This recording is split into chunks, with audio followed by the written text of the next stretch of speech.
Cette fois-ci, j'ai fini avec la mort. La mort, j'ai fini. Et bien sûr, Christ lui-même ne savait pas à quelle heure devait mourir, à quelle heure, pas quel jour. Et l'apôtre le demande, Seigneur, quand arrivera-t-il quand il parlait des catastrophes? Il dit, les jours et l'heure,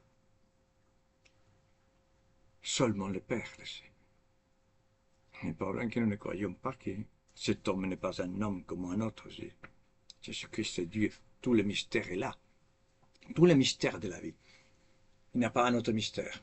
On dit trois mystères, la Trinité, la rédemption, l'incarnation. Non, oui, bien sûr. Mais les mystères, c'est l'incarnation. Dieu, que cet homme est Dieu. L'hymne aux Philippiens, lisez le chapitre 2, l'hymne aux Philippiens. Le rang qu'il égalait à Dieu. Il n'a pas tenu, ne l'est pas tenu jalousement, ne l'a pas convoité. Oh mon Dieu, le rang qu'il égalait à Dieu. C'est-à-dire que cet homme est Dieu. Ah mais non, mais qu'est-ce que Dieu se fasse homme déjà. Les Grecs, toutes les religions de tout le monde ont pensé ça, que Dieu venait sur terre, ça. Hein?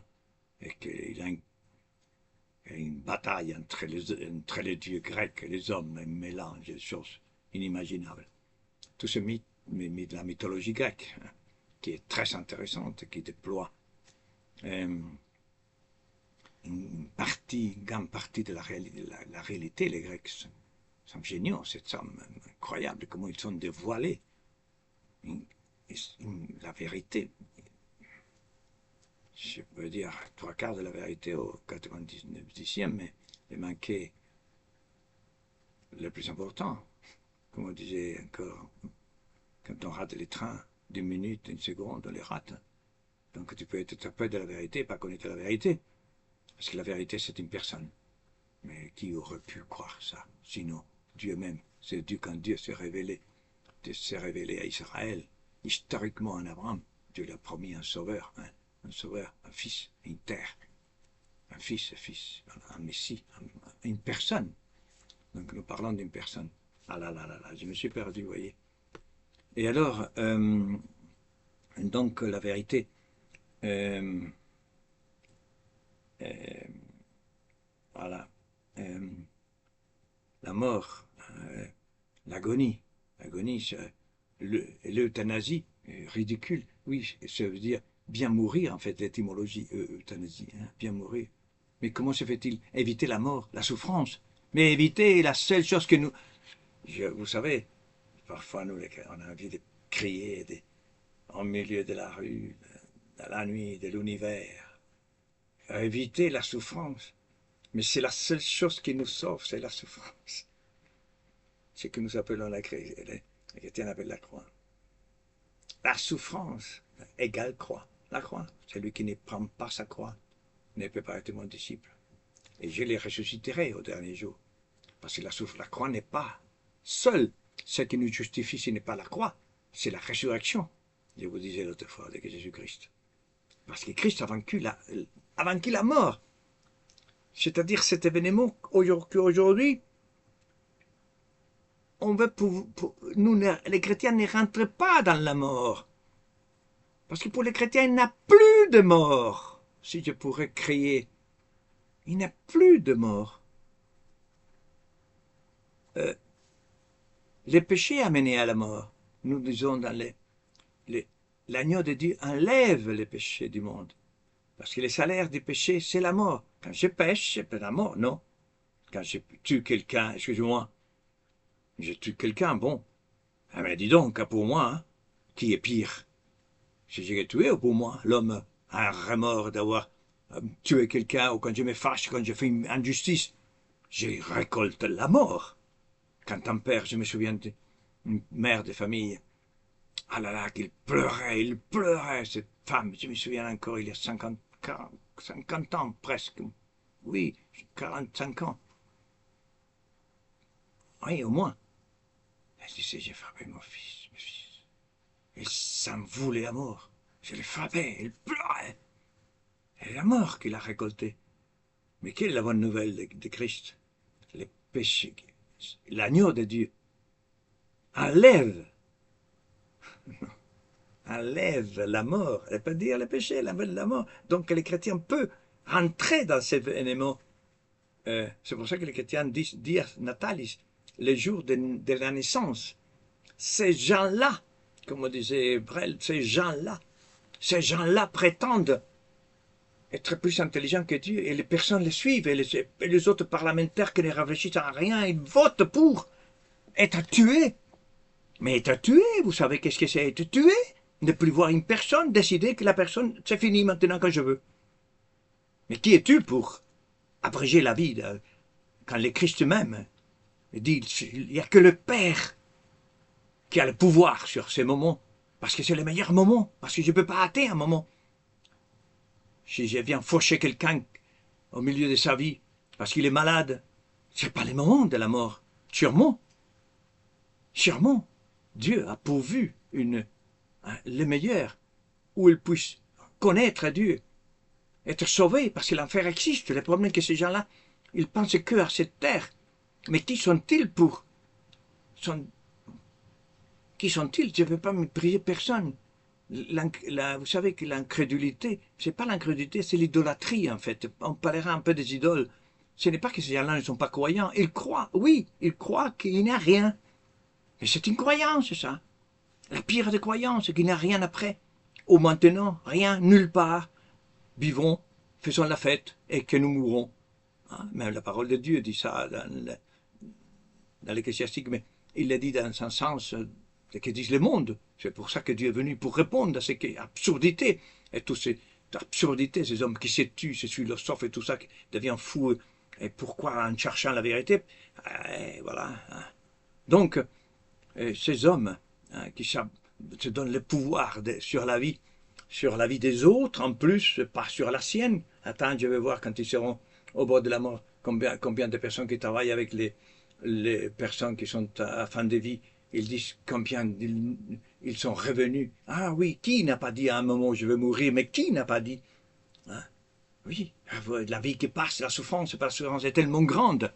Je voulais vous raconter, la souffrance est tellement grande. Je voulais faire une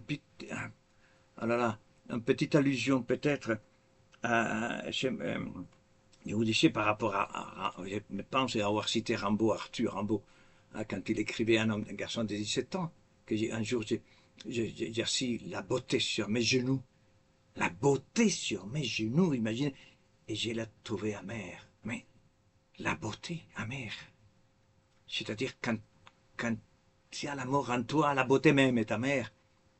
Quand tu as un cancer, tu vas mourir, le soleil te dit rien, la nature n'est pas assez forte.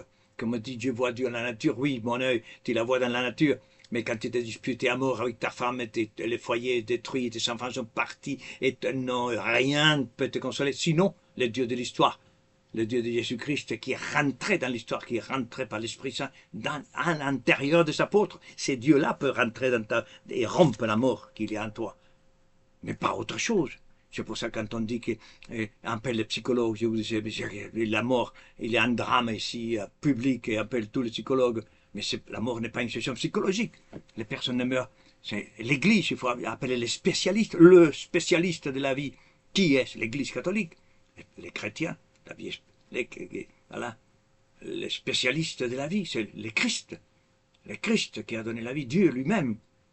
Alors, voilà, et je ne sais pas si j'ai le temps, peut-être ça va se couper, mais j'ai écouté une chose terrible l'autre fois, et j'ai simplement, je vais dire le mot seulement en anglais, enfin, involuntary celibate. Hein, je ne veux pas trop parler parce que je peux donner des idées à des personnes, il y a un mouvement de plusieurs centaines, même des milliers de personnes, c'est-à-dire qui croient que qui sont célibataires et qui ont comme échelle maximum de valeur, c'est de la beauté physique.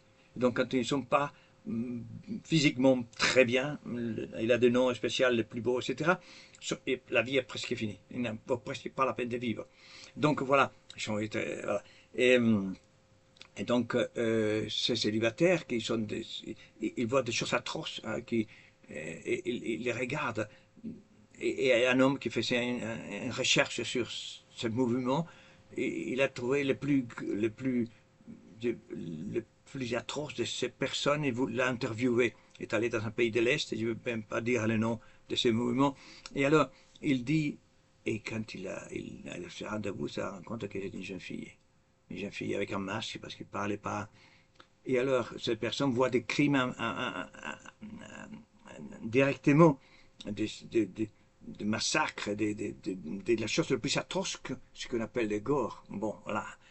Et alors, cet homme lui a demandé, mais mademoiselle, pourquoi est-ce que vous voyez ça? Mais les plus atroces, il a trouvé les choses qu'on ne peut pas décrire même, avec les corps. Et alors, elle dit une chose impressionnante, elle dit, ça me soulage, ça me fait du bien. Ça me fait du bien parce que ma souffrance est tellement grande, cette situation de non-acceptation de la vie est tellement grande que les gores, les sangs, horreur par les sangs, ça veut dire, hein, ces gores-là, c'est un mot germanique, hein, et l'horreur par les sangs, pas l'horreur, c'est-à-dire pourquoi? Parce que la souffrance ontologique, la souffrance de l'être, c'est pour ça que les gens se suicident, parce qu'elle est plus grande, cette souffrance, Dieu a une réponse. C'est pour ça que la mort, Dieu l'a vaincue. Cette mort-là, voilà. Et nous pouvons mourir tranquillement. Voilà, même en chantant. Je prie. Vous savez, il y a une prière qui dit Jésus, Marie-Joseph, je te donne mon cœur, mon esprit, ma vie. Jésus, Marie-Joseph, assiste-moi dans mon dernier agonie. Voilà. Jésus, Marie-Joseph, fait que je meurs paisiblement dans ta compagnie. Saint Joseph est le patron de la bonne mort. Parce qu'il est mort à côté de Jésus et de Marie. Qu'est-ce que tu veux mieux? À côté de Dieu et de la Vierge. Hein? Voilà, écoutez, je n'ai pas dit ce que je voulais dire sur ces rendez-vous, sur ces moments c'est pour ça qu'il appelait l'autre jour quelqu'un, disait, mais il faut faire quelque chose, il faut sortir dans la rue, il faut crier, il faut, je voudrais bien aller marcher avec un drapeau, hein, avec même un drapeau de l'amour, de la vie, hein, contre pour dénoncer. Vous savez, c'est comme l'islam, il faut la force pour les vaincre. Il n'écoute pas autre chose. Dans l'histoire, c'est toujours été un rapport de force des civils avec l'islam. Ce n'est pas vrai qu'il y ait autre rapport. Ces personnes, il y a un rapport. N'ayez pas peur, nous, chrétiens et non chrétiens, personnes normales, de manifester la vie. À bientôt.